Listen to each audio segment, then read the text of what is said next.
Hello, everybody, and welcome back to the Podcast Boys. I am Connor Nielsen, and joined with me, as always, is the Comics Kid 2099. How you doing? I'm doing fantastic. How are you doing, Connor? Doing very well. And we're going to be talking to you about Twin Peaks Season 2, Episode 5, The Orchid's Curse. Orchid's Curse, however you pronounce that word. Comics Kid, you are going to give us a synopsis. So what happened in this episode? We've got a lot of stuff in this episode, Connor. We start with Agent Cooper, who's still recovering from a gunshot wound from the end of Season 1. He is doing some yoga in his apartment room at the Great Northern, and while he is standing on his head, he finds the note that Audrey wrote for him at the end of the Season 1 finale underneath his bed. Mercifully, Lucy is leaving town to visit her sister and is not going to be in the rest of the episode. Woohoo! Bobby finds out that he and Shelley will not be getting as much insurance money for keeping Leo as they thought that they would. Meanwhile, at the Bang Bang Bar, a new location for us, Leland is released on his own recognizance, but will still have to go to trial. Donna meets with Harold, where she offers to give her life story in exchange for getting to hear Harold creepily read Laura's diary. Instead, Donna decides to take the diary and walks outside, causing Harold to fall under some kind of medical attack. The judge declares Leo Johnson is not medically fit to stand trial and will return home. Nadine comes home, still acting like she is still in high school. Ben Horn meets with the mysterious Asian man that we saw in last episode. His name is Mr. Tojamora, or Tajamora. Then he gets a call from Jean Renault with Coop listening in on the call with Ben. But he secretly anticipates that Coop will not be coming back, and he sends Hank to rescue Audrey and his money. Donna and Maddie are secretly planning to steal Laura's secret diary from Harold. Jean Renault and Blackie plan to kill Audrey and take control of One-Eyed Jacks from Ben Horn somehow. Then Jean and Blackie's sister, I believe her name is Nancy, they plan to kill Blackie. Andy calls the doctor about his sperm count. Harry and Coop plan their secret rescue of Audrey. Hawk's real name on his name tag is revealed to be Tommy Hill. I don't know if you saw that. There's a close-up of his name tag. It said Tommy Hill, so that's either his real name or he's borrowing another officer's name tag. James and Maddie have the most awkward accidental meetup at the R&R. James follows Maddie to Harold's place, presumably, where she is going to try to steal the diary. Donna tells a weirdly personal story about how she and Laura were trying to pick up some boys when they were 13 years old. Harry and Coop break into One-Eyed Jacks. Donna and Harold kiss and I throw up. Coop rescues Audrey. Jean kills Blackie. Coop and Harry are almost caught, but Hawk rescues them. Hank watches them leave, and is discovered by Jean, who sees the stolen ID from the prosecutor that Hank stole in the previous episode, and he assumes that Hank is the prosecutor. Don't know if that's going to go anywhere in the next episode. Harold mutilates himself with a garden implement in front of Maddie and Donna when he discovers them trying to steal Laura's diary. And that is the episode. Connor, what did you think of this episode? This episode is awesome. That's what I thought. I like this one quite a bit, too. I just got to get this out of the way first. God bless you, Hawk! Yeah, this is not just the God bless you, Hawk moment of the week. This isn't just the God bless you, Hawk moment of Season 2. This is the God bless you, Hawk moment of the series! I agree. Oh my god. That knife going down that one guy's back and the guy falls down right in the time of need. You know what? People would call this a Deus Ex Machina, but you know what? I don't care. It's awesome. And then what happens, he comes back and he says, "You guys can't keep a secret from me." Yeah, God bless you. God, he's so awesome. Yeah, that was, I knew, whenever I was watching that moment, I was like, and there's the God bless you, Hawk moment. Before that, earlier in the episode, he comes in and he's like, "I've really got to use the restroom. I had to drink 3 cups of chamomile tea." And I was like, that can't be our God bless you, Hawk moment. We haven't had a good one in like half a season. He's been gone for the past 2 episodes, yeah. And he more than made up for it. God bless you, Hawk. Yeah, that was a good moment. So there's a lot going on here, which really makes up for, like, what is it, the last 2 episodes where, like, very little has happened. This episode has a lot going on. I will say there's at least 2 subplots here that they could have very easily cut entirely and you wouldn't have noticed that they were gone. Number 1, Lucy leaving at the beginning of the episode. I don't think we needed to actually spend time with Lucy as she's walking out the door. We could have just had Harry tell Andy, oh, Lucy's gone to visit her sister and brother-in-law. And then also Nadine, whenever she's coming home. I get that the reason that they wanted to show us Nadine is because we haven't actually got to see her any since, what is it, like episode 2. So it's been about 3 episodes since we've seen her. So I get why they wanted to do that, but at the same time, I felt like it was just taking up space in this episode when we have a lot of other stuff here that could have been taking up that space. But this is still a very busy episode, so I'm not going to accuse it of treading water. Although maybe a little bit on those 2 points, but it's not a bad episode, I don't think.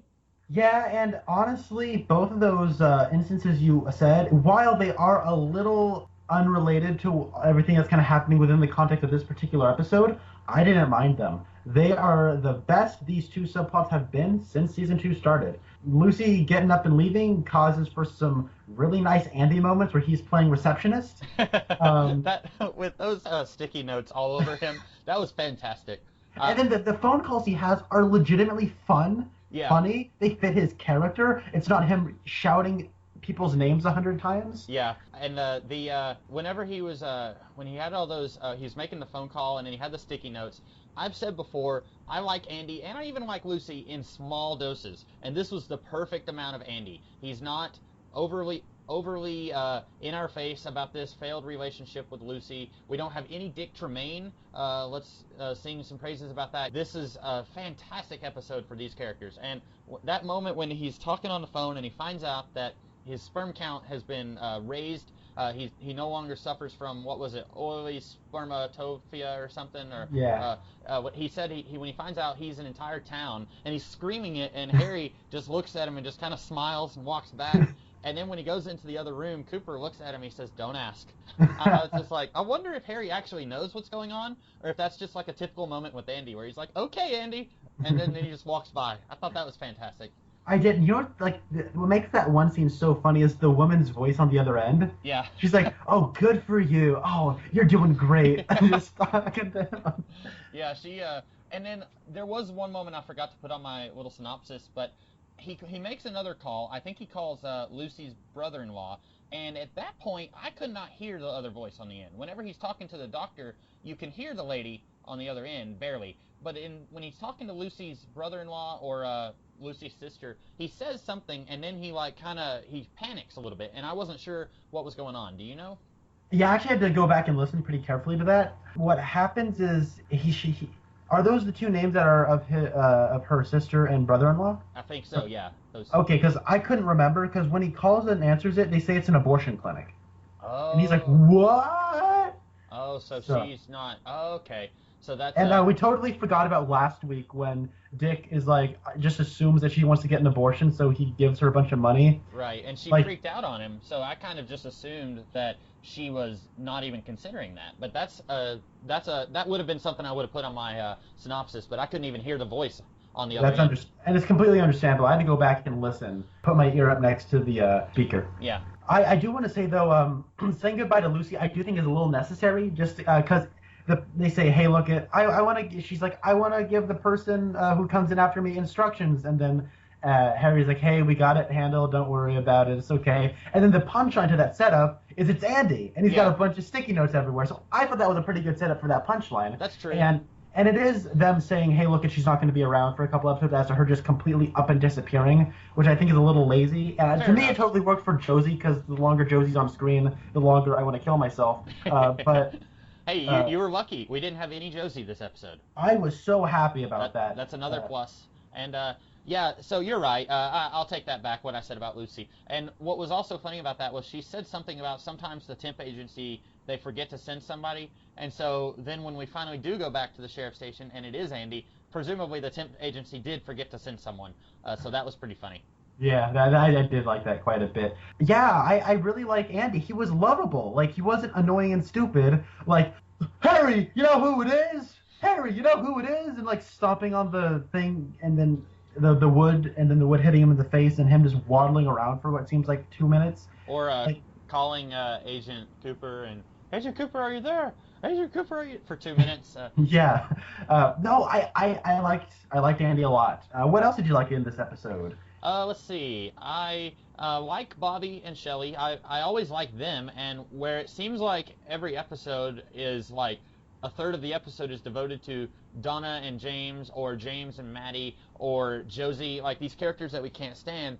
It doesn't seem like we've had any Bobby or Shelley at all. They were like together in season 1, but they were sneaking around, and then we got moments of Bobby by himself in season 1, but since the season 1 finale, it doesn't feel like we've had any Bobby moments except for that bonding scene with his dad. That was, I think, the most significant Bobby moment that we've had in the series so far, and since then, it doesn't seem like we've really had a whole lot of Bobby. So I was happy to see those two, even if it is just to kind of remind us what's going on with them, to remind us of this subplot where they're trying to collect on insurance money. It's more just a placeholder to say, hey, this is what's going on with them, and we don't get a whole lot of momentum in that subplot, but it was still nice to see these characters again. And I agree. No, what were you going to say? That subplot with the guy with the machine that's not working, it's supposed to lift up Leo, or lift up someone who's in a wheelchair so that it can get them in bed, and it's not working, and then the guy gets in the machine, and he pushes the button, and then they walk out of the house. I thought that was kind of funny. Oh yeah, that kind of humor really worked, and the way it's directed, and the way the music is just boom, boom, boom. Oh, yeah. Oh, like that was a season 1 kind of a thing, and I hate always comparing it to season 1, but season 1 was awesome. So if it's awesome, it's gonna remind me of season 1.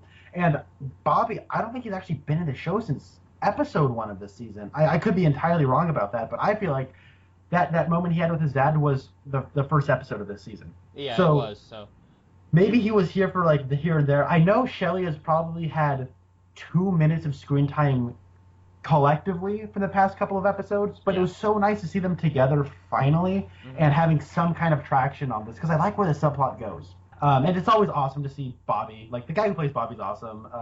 Matt Shinnamick is always cool as Shelley. So, and they have good chemistry. So that whole scene worked for me. Yeah, good chemistry is something that couples should have in this series. Yeah. Let's go ahead and I'll go ahead and talk about Donna and all them. So James is in this episode. For some reason, I will go ahead and say this, slight spoiler for later on in the season. There's one point in this season where James leaves town, and I thought that was happening last episode. I thought that after Donna caught him and Maddie making out, I thought that him throwing his little crybaby fit, I thought he was going to leave town, and I was so happy. Well, then when I see him in this episode, I was like, oh, James is here. But fortunately, we get maybe a minute and a half of James in this episode. He's there when Nadine comes home, and he's kind of flabbergasted and a little surprised at how she's acting, because she's acting like an 18-year-old. And then he's there at the R&R, and he follows Maddie, but then we don't get to see a follow-up on that, which presumably he'll be there right at the beginning of the next episode. Yeah. I was okay with not having a whole lot of James, and to be honest, we didn't get a whole lot of Maddie either. She was a little, I don't want to say ditzy, but Donna is like drawing out this map of Harold's house, saying like, okay, there's a shelf, there's a secret shelf, and you need to get Laura's diary out of it, which was weird to me because every single time that we've seen Laura's secret diary, it's been out in the open. It was out in the open when she first saw it, and then when she was eating lunch with Harold and he was going to read an excerpt from it, it was right out there in the open. And then in this episode, the first time she was there, it was right out there in the open. And then she's telling Maddie it's in a secret location, and I was thinking it never has been before. But Maddie she strikes me as she's not very good at this, probably because this is only like the second time that she's done something like this. So I kind of like Maddie not being too good at it, and Donna sort of getting frustrated with her. And I like that we didn't have a whole lot of relationship angst. What we did have of these three characters was them doing stuff, being proactive, which we, in this entire series, we've seen that exactly one time. So that was good. Yeah, to comment on that, as far as Maddie goes, I'm a little conflicted with her on this episode. I'm going to put all of my faults towards her on Donna, because that just seems like the right thing to do. But the good thing that happens with Maddie is the scene she has with James is great, because she's like, yeah, okay, go away, James. No one likes you. I'm like, yeah, that's right. She's completely dismissive of him, and she should be, because she's better than him. Oh, yeah. So it was nice to see that, and I don't know, that scene was just so awkward. I kind of liked it. Yeah, it was a cutesy little scene. If it had been any other, like if that had been Lucy and Andy, if they had had a big argument and then Lucy and Andy were there and then they were awkward with each other, I might have rolled my eyes a little bit more. Yeah. I like Maddie. I think I say that every time that she's on screen. I think that she's adorable and that she doesn't really fit in with all of this like dark, twisted subplottiness going on in this town. She's very out of place, and I think that's kind of a neat angle to take this character. She's as innocent as Laura was dark. I think that parallel works really great. So I like her, and I think that her not being good at sneaking around and stealing stuff, I think that 100% fits her character. I agree. I really like Maddie as a concept, and I like her as a performance, and I like her as a character. The stuff I don't like with Maddie, though, is the whole part where she can't get the nod right, and she's kind of like, oh, she's getting all nervous while she's, trying to be all sneaky and stuff. Uh-huh. The thing, though, is don't you think Donna would be like, and this is why I'm going to fault Donna. Donna should have said, hey, look it, there's a bookshelf, right? There's a little doohickey towards the bottom. It's the bottom shelf. Yeah. Like, she says, oh, there's a Secret fake bookshelf. It's a secret shelf. It's a secret shelf. And she goes, okay. Like, come on, Donna, be more specific. You're trying to be sneaky. You gotta be specific, Donna. Yeah. But the stuff with Harold and Donna, it's better here. It is better. Yeah. Let me go into why. I think okay. it rights the wrongs that it's been doing the past couple of episodes. I think that moment where we see the little blinds and it kind of creaks open a little bit. Oh God, here we go again. But I was okay with it. He is less creepy here than he was last episode. I will say that. I think the growing pains were painful, but now that we're here, we're at the destination, it is less painful, and he does have a bit of a charm, and them, I don't know, like maybe saying he has a bit of a charm is a little too much, giving him a little too much credit, but it is less awkward than it's been.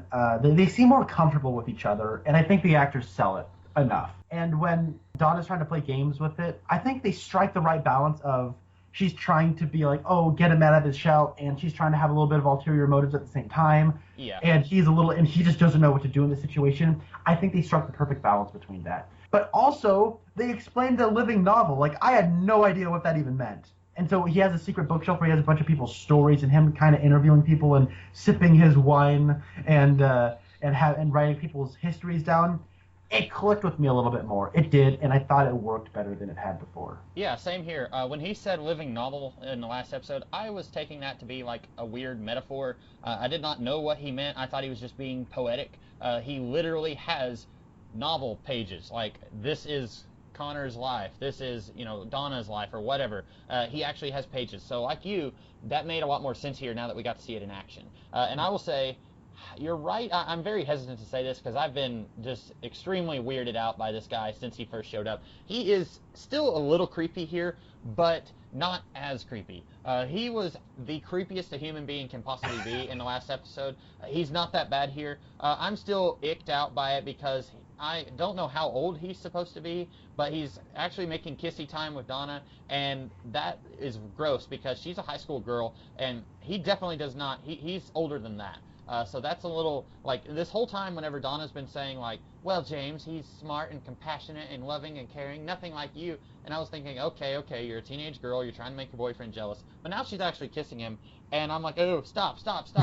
And I can only assume it's, well, see, I want to give her a little bit of the benefit of the doubt and just assume that she's doing this to get the diary.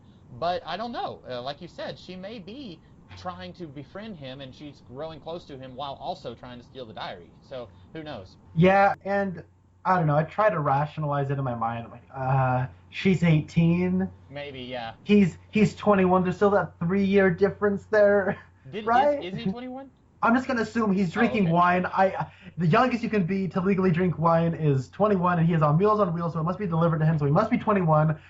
I'm just guessing. I'm really stretching it here. And I'm only really even saying she's 18 because Audrey's 18. Right. So, and she's in high school. We know that. And she's in the same class as Audrey. So at least 17 or 18. That's one of those two. I'm looking up that guy to see how old they have, or how old the actor is. Of course, the actress, she would have been about 21 whenever this series was airing, 21 or 22. She was born in 1970, and I think this series started in 91. I'm looking up the actor who plays Harold. He's quite a bit older than her, I think, or maybe not too much older. But yeah, this episode, well, his film debut was in 83. Oh, he was born in 58. So he's 12 years older than her. Okay, so, well, he looks younger, all right? He must have one of those baby faces. He's got those blue eyes. Yeah. How can you say no to those eyes? Very simply. You say, Harold, you're creepy. Leave me alone. Give me the diary. Yeah, this is they should have, you know what they should have done? And the only reason that I can assume that they didn't do this is because they learned their lesson when they gave Dr. Jacoby a heart attack, or they think they did. They should have just had Maddie dress up as Laura and come in and say, Harold, I'm here for my diary. Yeah. Oh my God, they're just doing it again. They're going back to the bag of tricks. Yeah. That would be hilarious. I was gonna, And she says, "The diary. I'm living. yeah.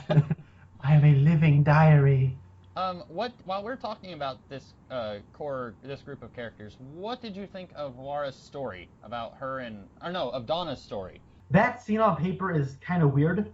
It's really weird, but I think it is directed very well, and I think it's performed very well. Actually, it was very effective. I liked it, and I was so ready to not. I was like, oh my God, here we go.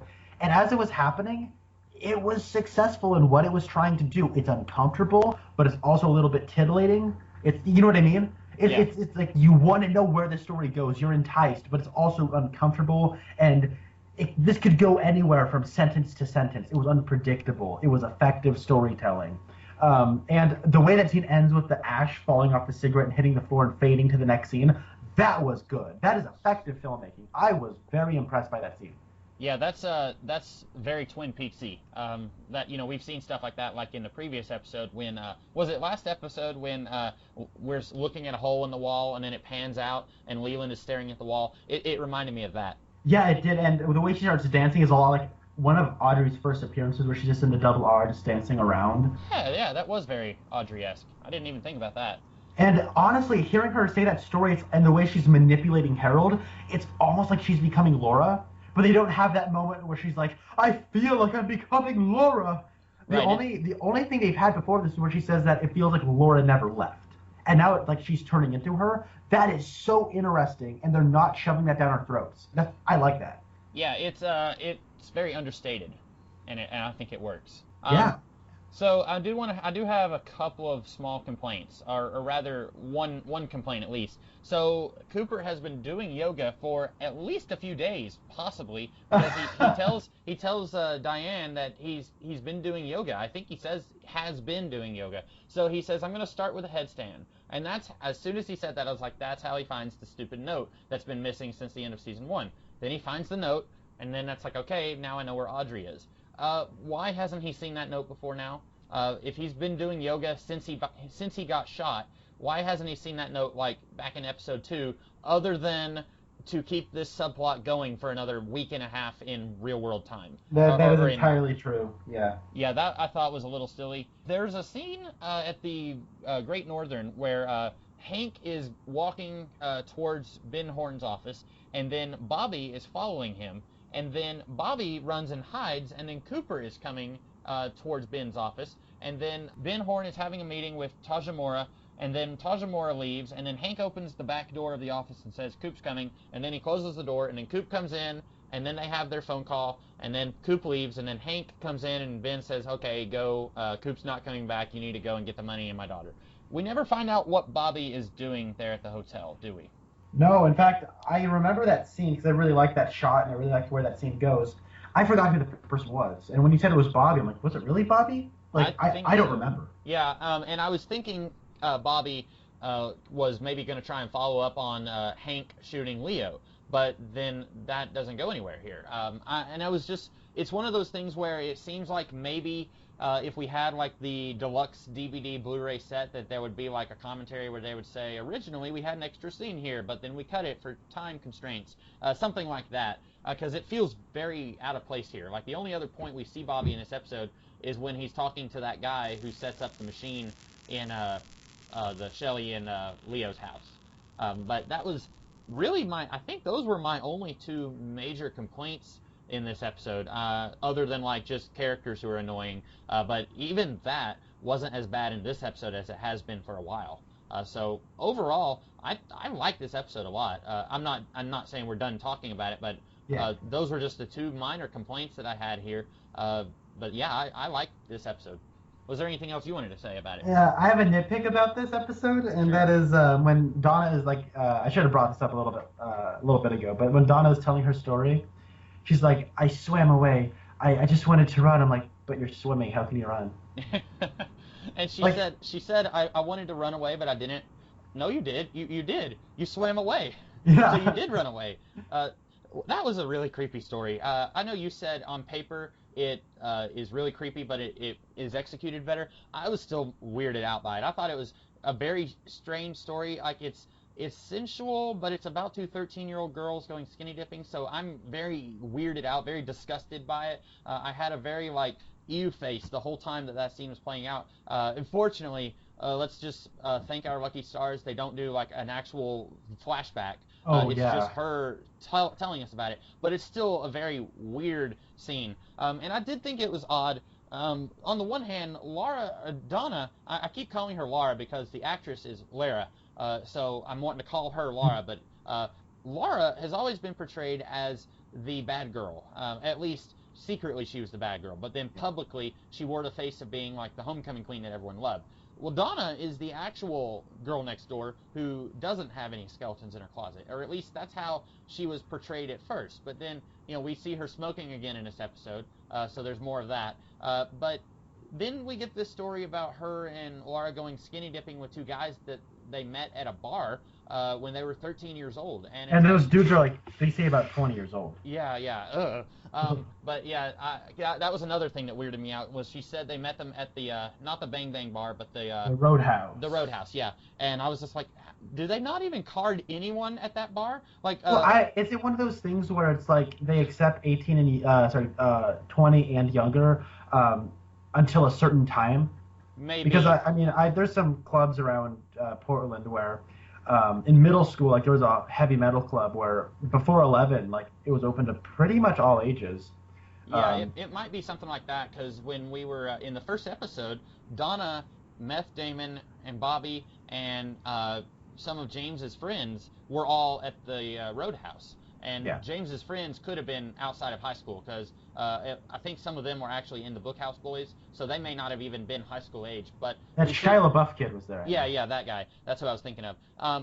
It could be that it's a restaurant where you can go and you can get a burger and fries, but then if you want a beer, you got to be 21 and older. Yeah. But it's still very weird that that whole story was just gross to me. And I'm trying to think about this from the guy's perspective. It's like, I'm 20.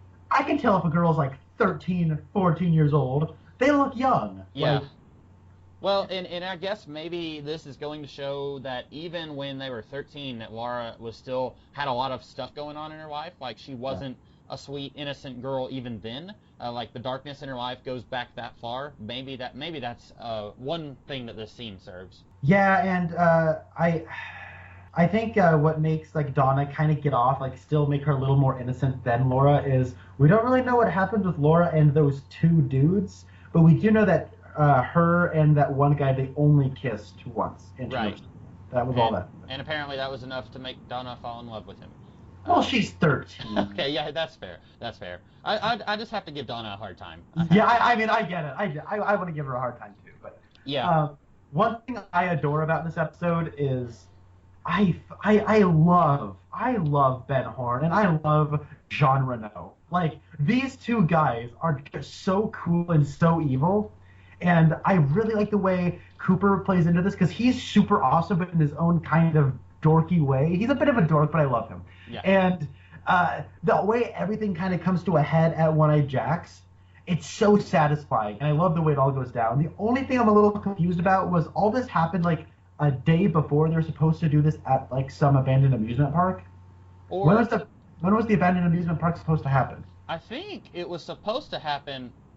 See, now I'm confused, because I was under the impression it was supposed to happen right now, when instead of going to the amusement park, Cooper knew that Audrey was at One-Eyed Jack's because he found the note.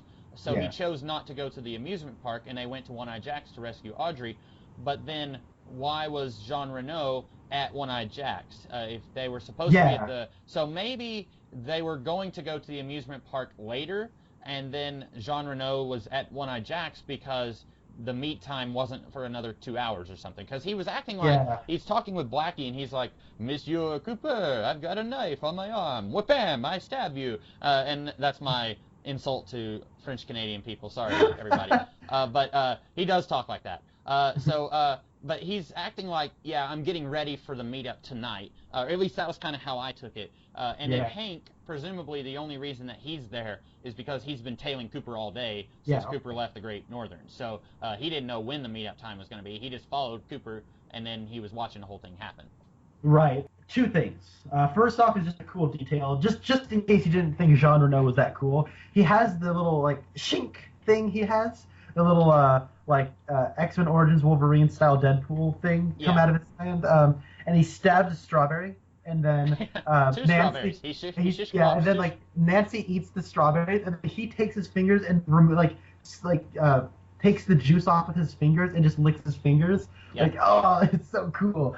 And second off, so based off of last episode, was last episode the one where Ben Horn is like, look at Cooper, they got my daughter. Yeah, that was, I think, last episode, yeah. Okay, just so I'm following this right, does Ben not know that Audrey is holed up at One-Eyed Jacks? No, he knows that Jean Reno is the middleman, and as far as he knows, Cooper is going to die, and he is going to give Jean Reno $1 million, or however much it is, $4 million, I don't remember, and then he will get his daughter back. That's what he thinks is going to happen. Of course, Jean Reno and Blackie, and Ben at this point doesn't even know that they're working together. Right, that Blackie is working with Jean Reno, yeah. Yeah. Okay, so the way I was thinking about it was, this is where it kind of confused me as to where this episode started. So at the end of last episode, Cooper and Harry meet up, and I thought they were actually going to go do the job then, but they just met up and talked, and then they just kind of go back to the next day. They just go to the police office and start looking over plans of One-Eyed Jacks. So wait, no. Yeah. So they knew it was at One-Eyed Jacks. How did they know it was at One-Eyed Jacks? Well, because in the last episode, Cooper. Oh no, right, yeah, because of the note he found, yeah. Okay, so if I'm getting this right, Cooper met up with Harry to talk business, say, hey, I need help on a rescue mission, and that's all the conversation was? And then I think so, yeah. Okay, and so then Ben knows his daughter's being held up somewhere, right. And Cooper knows that Audrey's being held up somewhere, and then he says, hey, Harry, it's going to be a rescue mission. I don't know where it is, but we'll know soon. And then he sees the note. They know it's at One-Eyed Jacks, and then he makes the deal with Ben that he's going to meet up at this circus, at this abandoned amusement park. Okay, so that's all making sense.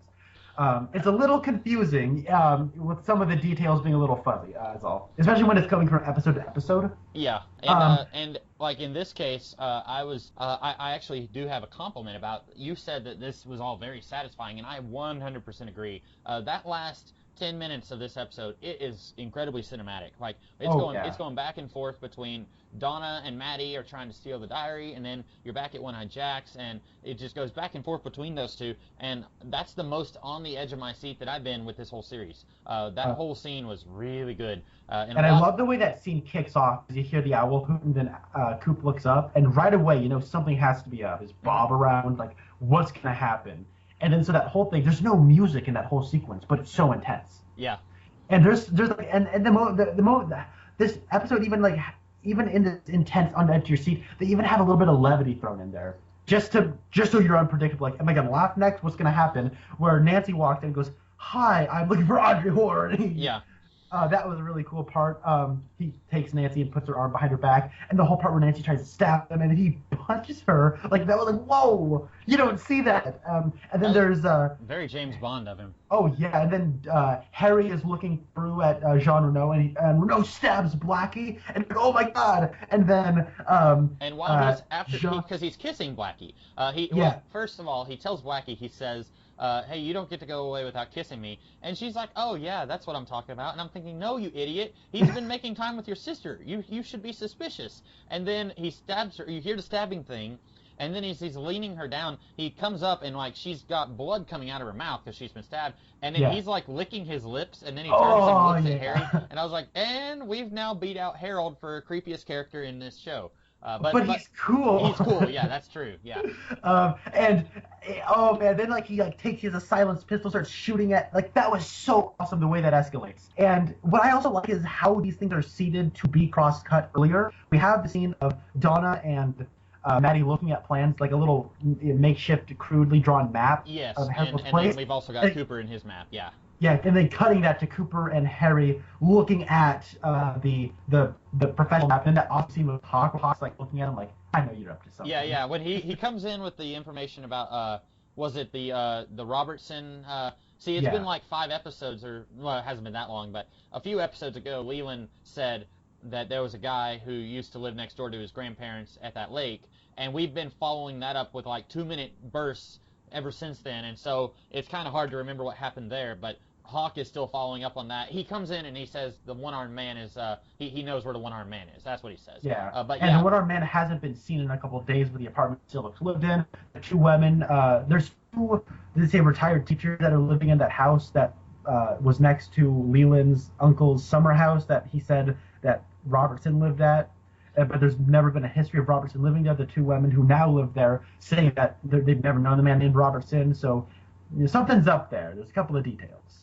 Yeah, it's one of those things where we're not sure how much we can trust Leland, because you mentioned this last episode where Leland, he goes from murdering Jacques Renault to being very sympathetic. Like, we've got many characters in the show basically almost excusing Leland for committing murder just because he lost his daughter. Like, we had Doc Hayward last episode saying, no man should have to bury their children. And then in this episode, Harry is saying, no one can understand what he's gone through. And so he's very sympathetic, and that's not an accident. People in this show, characters in the show, are talking about it and mentioning it, and yet at the same time, we're getting this vibe that he can't be trusted, because he tells the police about something that is seemingly unrelated to anything else. He says, when I was a kid, I used to go visit my relatives at this lake, and that guy lived next door. And he would say something about, do you want to play with fire? And that's something we've heard before, where James talked about, Laura used to say that too. And so, like, something's not quite adding up, but we're not sure if it's an inconsistency on Leland's end or if it's something else. We're not sure if he can totally be trusted. We know he can't be trusted entirely because he is a little bit of a villain. He murdered a man. So, but at the same time, it's one of those things where you don't want to say that it's okay he murdered Jacques, but he at least wasn't just doing it out of malicious intent. He had a little bit of a reason to do it. Yeah, and it is a sympathetic kill. The thing about Leland, though, is he did have it's weird. So it's all circumstantial, and I like the way he's getting away with murder, because what happened was, before he was arrested, he gave them evidence, like, I know this man because he saw the wanted picture. Right. So that was seated before that, so everyone's kind of like, well, he's kind of helping us with this investigation a little bit, so we're a little sympathetic, but even that evidence isn't really going anywhere. Right. And I really, I'm digging it. And did you ever watch The Hateful Eight, the latest Quentin Tarantino movie? No, I didn't. Okay, Tim Roth in that movie has a monologue about justice, because he plays a person. The movie's about a bunch of people holed up in this cabin during this blizzard, and he claimed. So one of the characters is going to be the sheriff of this nearby town that everyone's trying to get to, and then Tim Roth claims that he's actually the hangman who's going to hang the person, and the prisoner is actually in the same cabin with them, who's tied up to Kurt Russell, who's the bounty hunter who's bringing her in to hang. So he actually ends up giving this whole monologue about the different kinds of justice, and how if somebody is murdered and then the person murders the murderer, that's considered like a certain kind of justice. And this whole situation reminds me of that. And is it considered justice? Yeah. And I think that's why everyone's sympathetic to it, is because it's such a tightly knit community, and he's sympathetic. He's a figure in the community. He's a lawyer. Like he's defended a lot of these people at one point or another. He's respectable. So is it justice? He's a lawyer, right? So there is that seated, is it okay question? And we have Cooper, an outsider, coming in and saying, no, it's not okay. Right. But he hasn't actually said that to anybody's face except for Doc Hayward. So this is all very interesting from an ideological standpoint. Absolutely. And to take things in a completely different direction, where you had a very thought-out discussion of substance, I will say something completely without substance. Toad, who is a regular at the R&R Diner, we've seen him just about every time we're in the R&R Diner. He is hanging out in the courtroom eating like a cheeseburger or something, watching the trial, and I was like, what in the world is he doing here? At first, because he kind of sort of looks like the guy who's the prosecutor, He looks Yeah. a little like that guy. And I was thinking, is that the prosecutor? No, the prosecutor's over here.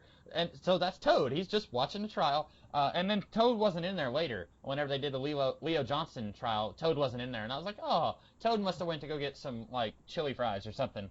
I think Hank probably came in and was like, "Hey, Toad, why don't we come into the back room?" Yeah. Yeah. Hank is just the Toad bouncer. He's the, Yeah. Anytime someone's like, oh, Toad's here. Hank, come here.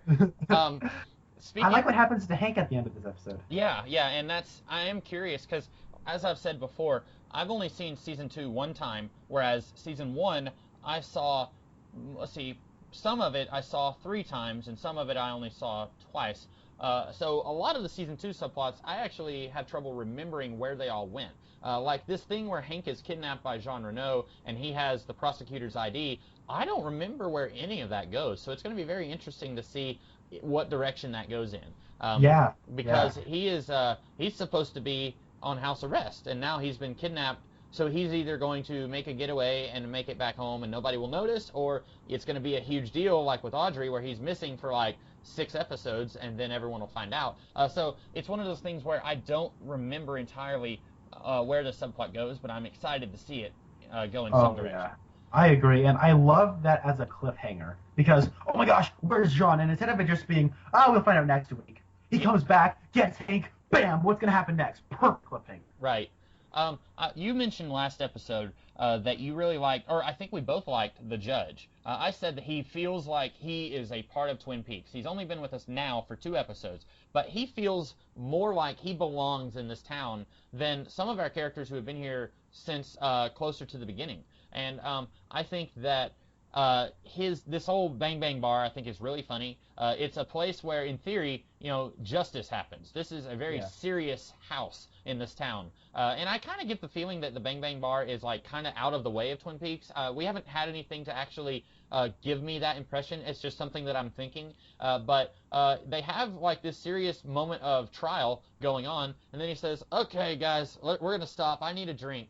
Coop, Harry, come on, I'm buying. And they're like 10 feet from where the trial is going on, and they're talking about the trial, and like out of the peripheral, you can see all these people who are watching the trial, but they're just over here, and he says, be careful with this one. It'll sneak up on you. And a really great Cooper moment. He doesn't drink in this episode. I don't know if that's just part of his character, like he never drinks, or he doesn't drink this drink because he's afraid that it'll that he's got a weakness against alcohol or something. I don't know. Yeah. But I don't know if he drinks. It seems like he's drank some beer before, but I'm not sure. I think in the episode with Laura's funeral, didn't he and Hawk, weren't they drinking together? Yeah, I was thinking about that where Hawk's talking about the different kinds of spirits we have, and that's when Leland wanders in and starts crying. Yeah. Yeah. I thought they were drinking in that episode together. I think he was drinking. I think Hawk was drinking. I don't know if Cooper was drinking. That'd be an interesting character touch, like something. I could see that being something that Kyle MacLachlan added to his character that Frost and Lynch didn't necessarily think of themselves, because he reminds me. He is a very straight-laced, white bread kind of guy. He does have secrets. I think he's already talked to Audrey about how he kind of has a skeleton in his closet that he doesn't want to talk about. I think he's mentioned that already. And then Al has talked about, well, Wyndham Earl is escaped. So he's not 100% pure, but he's also not like a very shady character. Like when he's walking down the hall to meet with Ben Horne, he has that kazoo that he was carving in season 1. Yeah. And he goes like, hoo hoo, and like he's just a lovable, adorable little guy. Like he's very sweet and innocent. And so whenever Harry and the Judge, they're tossing back their whiskey or whatever, Cooper like grabs the drink and kind of moves the cup, but he doesn't actually drink from it. And I thought that was a nice little touch. I agree. I think that little thing he was whittling in the very first episode, actually. Yes. Yeah, it makes its valiant return. Quickly, I do like Ben Horne. What very little we get of him, I like how we get the sense that he's very busy. He's a very busy businessman. And his stuff with that one person, that Fu Manchu, it's obvious who that person is still. But, with the $5 million contract. Yeah.